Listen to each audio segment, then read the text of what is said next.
Good morning, or depending on when you're watching this, good afternoon, good evening, or good night. My name's Ross, and as always, told out of Voice of Radio. So today we've got a fantastic update about that Pokémon TCG Classic. What looks to be one of the very best products ever released, and no, I'm not joking, because over at the World Championships, they went and revealed the full deck list, the full list for these decks, the three that come in the Classic, and I am delighted.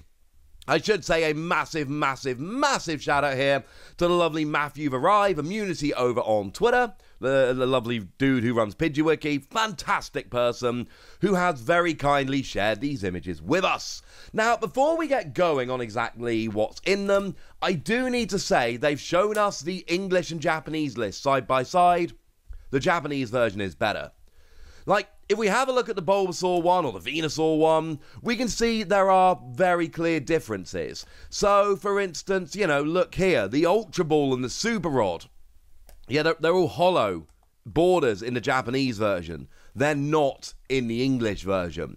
The Japanese version is a bit more premium and a bit cooler, and I'm sorry, look at the lovely Snorlax here. Yeah. Sorry, ladies and gentlemen, the Japanese version, the cards just look cooler and more hollow and more premium, and, you know, the energy's got hollow borders in Japan. It doesn't have hollow borders in English. The Japanese version is better. But with all of that borne in mind, let's go and have a look at exactly what you get in there. So obviously, we've got our Venusaur line. It's a 2-2-1 Venusaur line. Nice and simply, you get yourself 2 Bulbasaur, 2 Ivysaur, and then you get yourself 1 single Venusaur. Would we like more Venusaur? Yes. Obviously, we would like more Venusaur. But you still get one, and one's pretty cool, and we can all get very upset about this. Feel free if you really want to. But the fact of the matter is, this is the real selling point of the deck, and this is what we've got. By the way, sometimes we will have actual images, like the Venusaur, for instance, we'll have actual images from the TCG Classic. Otherwise, I'll have to use just images from, you know, the cards as they were back then. Sorry, ladies and gentlemen. Now, we also get ourselves a 1-1 Parasect line, but remember, they are kind of going all over here in terms of the set list. So, the Paras is actually a very gorgeous Yukimori Paras, though we originally saw back in Fire Red and Leaf Green, an absolutely gorgeous card. And then the Parasect is a little more recent. It's the one we saw come around in Supreme Victors. I told you more recent. I never told you it was actually recent, because it's not terribly recent. Supreme Victors was Gen 4. That was a while ago. Now, we got ourselves a Cypher here, and I love this one. This is the Jungle Cypher, like the original one. And this makes me so happy, ladies and gentlemen. It is a beautiful card. And who doesn't like a bit of the old Cypher, yeah? Love this one. Huge fan of it. Love seeing it come back. Now, we've got a Cypher, we might as well have a Pinsir as well, and we absolutely do. Now, this one is, again, more recent. This one's actually one of the more recent cards we've got here. It is a one from Sun and Moon base set. Again, not brilliantly recent, but more recent than a bunch of the cards on here. Now, we got ourselves a Sandshrew and a Sandslash coming in. Now, the Sandshrew is adorable and curled up, and actually from Unbroken Bonds, which again makes it one of the more recent cards we actually see on this list, which is kind of awesome. And then the Sandslash is another card which, it's just cool. It's actually the one that came around in Unbroken Bonds again. They haven't, for all of these, gone for evolution lines in the same set, although for some of them they clearly have. The Sandslash here, they absolutely have. It's really rather lovely. And then we've got ourselves the Onyx. Now, I love the Onyx. I have a lot of love for this Onyx. It's the one that came around in Lost Thunder. And the reason I have love for this card is because when it was released with the 4 colorless energy, it was actually like genuinely viable. And I made a video just on this one card with 1 vanilla attack. Got a bunch of less than polite messages from people. Regret. absolutely nothing. Now, we've also got a pair of Hitmonlee and Hitmonchan. I always love it when we see a pair, and they have gone for a proper pair here. These are the ones from Sword and Shield base. They make a great pair. They are rather lovely. Now, Doduo and Dodrio, they've gone for different sets for these two cards, which I kind of understand.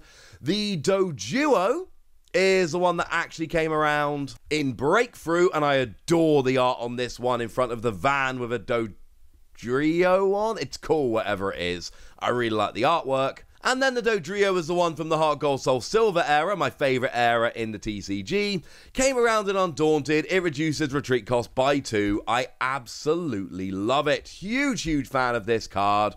So, yeah, anytime you want to show me something from the Heart Gold Soul Silver era, I'm going to love it. Now, we got a Chansey here, which comes around from the base set. Who doesn't love a good Chansey? And then we've got ourselves a Snorlax, second best Gen 1 Pokemon. Will not be taking questions on this.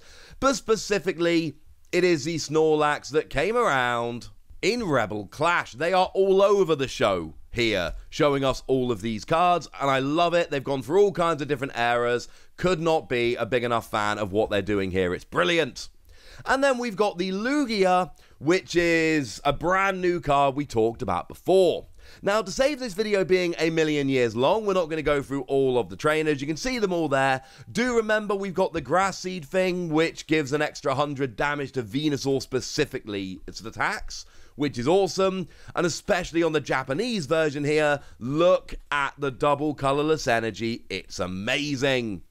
But we've got different eras of supporter cards and item cards and all of that, and it's just absolutely beautiful. Also, fun little side note, remember that Professor Oak is a discard your hand, draw 7? Back in the day, trainer cards were not supporter cards. You could use them whenever you wanted. Just kind of putting that out there. So that's the Venusaur deck. It's very cool. What about the Blastoise deck? Well, the Blastoise deck here, we've got ourselves, obviously, we've got the Blastoise line. It's all from the base set. That makes perfect sense. We've then got ourselves a Staryu and a Starmie. Now, the Staryu is one that I very much like the artwork from. This is from Next Destinies, a set that I've got a lot of memories of and a lot of love for. It's the one that brought us that Mewtwo that broke the game. It was a cool card, ladies and gentlemen. Well, the Staryu wasn't, but the set as a whole was very, very cool. And the Starmie is actually from the same set. We've got Next Destiny's Starmie. Now, we're back to Heart Gold Soul Silver here with Magikarp and Gyarados, which, you know, you had to have them in one of the decks, didn't you, ladies and gentlemen? It had to be done. So, we've got the Gyarados that came around back in Heart Gold Soul Silver. That is the Heart Gold Soul Silver base set. And we've got the Magikarp that came around in the same set as well. And like I've just mentioned, anytime you are giving me anything from Heart Gold Soul Silver, not just the set, the block as a whole, oh, that makes me so happy, ladies and gentlemen. It's my favourite era of the Pokemon TCG. Seeing these cards reprinted here in these decks just make me so gosh darn happy. Absolutely love it. Go team. Now, outside of that, we've also got ourselves a lovely little Lapras. And I think it's fair to say, Lapras is one of those Pokemon everyone's always like, yeah, nobody dislikes Lapras. Everyone is at least a little bit of a fan of Lapras. I'll let you decide how true that is, but we've got another card here from Heart Gold Soul Silver. I don't need to tell you much more about how much I love Heart Gold Soul Silver. Now, we can then go old school here because we've got ourselves an Articuno, and it is the Fossil Articuno. This is the old school original Articuno. And back in the day, this was a very good card that saw a whole bunch of play. We like this. Now, we've also got ourselves the Suicune. Suicune is a brand new card. Remember, all of these decks have one brand new EX in. In the Blastoise deck, it's Suicune. How cool is that? The answer, of course, is very, very cool. Now, we do have ourselves a Drowsy and a Hypno coming in here as well. Now, the Drowsy is one that is not particularly old. It's actually one that came around, well, it was reprinted in a trainer kit, but it originally came around in the Sun and Moon base set. That's where this Drowsy actually comes from. And then we got ourselves a Hypno here, which comes from the same place. Again, we're talking the Sun and Moon base set for this particular Hypno. It's weird. Sometimes they have followed through with the evolution lines, and other times they've just been like, nah, mate, let's mix it up a bit. Now, one of the most interesting cards we actually see here, one of the ones that caught my eye when I finally saw the deck list, is this Mr. Mime. Because this was from Vending Machine 1 over in Japan, the Vending Machine Series number 1. This card never got an English release. This is the first time this card has ever been seen in English. So you know when I told you the Japanese version is cooler? Now, generally speaking, that's true. I stand by everything I said a moment ago. But in the English version, we've legitimately got a card which never got an English release. The Vending Machine series was Japan only. These cards did not get a release in English, and they've actually gone and made an English version of this Mr. Mime just for this set. That is completely unexpected and absolutely amazing. I love this. I love that they've gone and done this. Why? Not entirely sure what the point of this was. Maybe somebody just thought it would be cool. Whoever it is, I am very glad that they decided that it would be cool, because I agree with them, and having this card, seeing it in English for the first time, is just absolutely stunning and brilliant and awesome. Now, we've then got Lieutenant Surge's Rattata and Lieutenant Surge's Raticate, and I told you this previously. I don't really know why we've got... Well, we didn't actually know the Raticate was in the deck. We knew the Rattata was in the deck previously. Why have we got these random Lieutenant Surge cards, the Rattata and the Raticate? I don't really know, honestly. But it's just another one of these things I really like about the deck. Why do we have these two random Lieutenant Surge cards? Don't know. Don't care. The fact that we do makes me very, very happy indeed. And then we finish off with a Kangaskhan. Now, this is a Kangaskhan with really rather adorable artwork that comes from Plasma Blast. I want to say the first Plasma Blast card we've seen on the list so far. And again, it's weird to see random, this is one random one from Plasma Blast. But the people selecting these cards for the decks have clearly just turned around and gone, we want a bunch of cool stuff from across the Pokemon TCG, this'll do nicely. And then we've got a very similar list in terms of trainers, etc. We're not going to go through in huge detail, but again, gorgeous double colorless in the Japanese version. We've got that new tool card that does 100 extra damage on Blastoise's attack, along with the Suicune. These are the brand new exclusive cards that have never been seen anywhere else and probably never will be. So yeah, very, very cool. And then we finish off with the Charizard deck. Now, the Charizard one, once again, we see ourselves with a 2-2-1 Charizard line. That all makes perfect sense to me here. And this is obviously going to be one that everybody wants. It is the Charizard. It is the Charizard that everybody wants. So it shouldn't really surprise anyone that this is going to be one of the cards from the set that everybody absolutely adores. We've then got Ponyta and Rapidash, both of which come around in Astral Radiance. Beautiful cards. Really stunning artwork on the pair of these. Lovely to see these coming around in person. We've then got ourselves a Magmar, because we got like Pinsir and Cypher and all, that only makes sense we have a Magmar. And again, we are going old school here. It's not actually the first Magmar, that was one in the base set, but we have got the Fossil Magmar coming in here. And yeah, we like Fossil Magmar. It's a very cool card, gives me all kinds of nostalgia. Now, we got base set Pikachu coming in. How could we not have the Mitsuhiro Arita base set Pikachu? I mean, come on, ladies and gentlemen, that had to be the case. However, it's still lovely that we finally get to see it.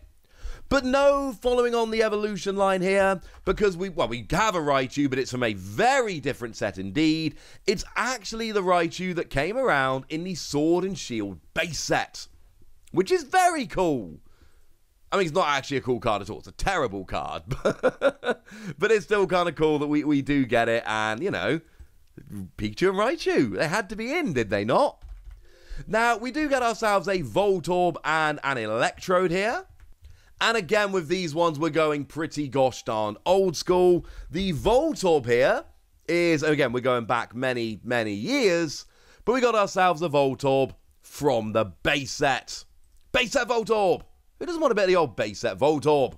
And then, of course, with Electrode, we've got the same deal going on here. Although I think it's fair to say, I was opening cards with base set. I bought a bunch of base set back in the day. And nobody wanted to pull the Electrode. The Electrode was actually a rare, a non-holo rare back in the day. If you open a pack of base set, bearing in mind, back then we're all kids. If you open, a base set pack and your rare is Electrode, you're not happy about that, ladies and gentlemen. Those were not particularly good days. Can't win them all, eh? Still cool to see them coming back after all these years. Now, we got ourselves a Zapdos, but it is not a particularly old school Zapdos. We are talking about the Zapdos that came around, well, weirdly as a promo. This is a promo Zapdos, which is strange, right? It was a Sun and Moon promo, 145. Yeah, that's the one they chose to go for. Why go for one random promo in the middle of all of this? I don't know, and it just goes back to what I've been saying all video. The people designing these cards have clearly just decided to have fun with it, and I love this. Now, we got Clefairy and Clefable coming in. Now, these are old school cards. The Clefable is from Jungle, and the Clefairy is actually from the base set. So we're talking proper old school here. Now, some of you are going to recognize the Dunsparce. This is a Dunsparce that, this Dunsparce, it saw a lot of love, ladies and gentlemen. This was a Dunsparce that saw a lot of love. We are talking about the one that came around in Sandstorm, and it just saw so much play back in the day. This was a Dunsparce that everybody loved because it let you not only search for free basic Pokemon and bench them, but you also then got to switch it with your bench to basically get your Dunsparce out of harm's way. It was extremely cool. Now, we've also got ourselves a Stantler. Apparently, we're going for some random basic colorless Pokemon here. Why not? Specifically here, we are talking about the Stantler that came around in Secret Wonders. Cannot overstate how much I love that the people selecting these cards are just going all over the map in the Pokemon TCG here. It's absolutely wonderful. And then we finish off with random basic colorless Pokemon by having the Miltank that also came around in Secret Wonders. Yeah, cool. Again, Mitsuhiro Arita artwork here, which is absolutely lovely. Trainer cards again look very similar. We're not going to go into huge detail about these, but again, worth pointing out there is another brand new exclusive tool, which can only be seen here. In fact, I forgot to mention Ho-Oh. I went straight from Magmar to Pikachu, forgot to mention Ho-Oh. Let's mention Ho-Oh now. This is the exclusive EX from the deck. So Lugia, Ho-Oh, and Suicune, they are the 3 exclusive EXs that can only be found here. They're all cool, they're all awesome. And there we go. That's the entire list for the Pokemon TCG Classic. I've told you many times, it looks like one of the very best products ever released. I stand by that opinion. I'm not exaggerating. It is that gosh darn good. But now it's over to you guys. Tell me what you think about these. Tell me how excited you are. Tell me if you are going to be trying to pick it up. Go nuts in the comment section, but be nice. And then make sure you like this video, subscribe to this channel, follow me on Twitter at TheWasi. That's where we talk Pokemon and card games and Pokemon card games, all kinds of fun things. And please do consider checking out patreon.com/PTCGradio, where you can support the channel, get some bonus podcasts and all kinds of fun things. But by far the most important thing as always, look after yourselves till next time, would ya? Thank you very much for watching. My name's Ross, and you've been watching PTCG Radio.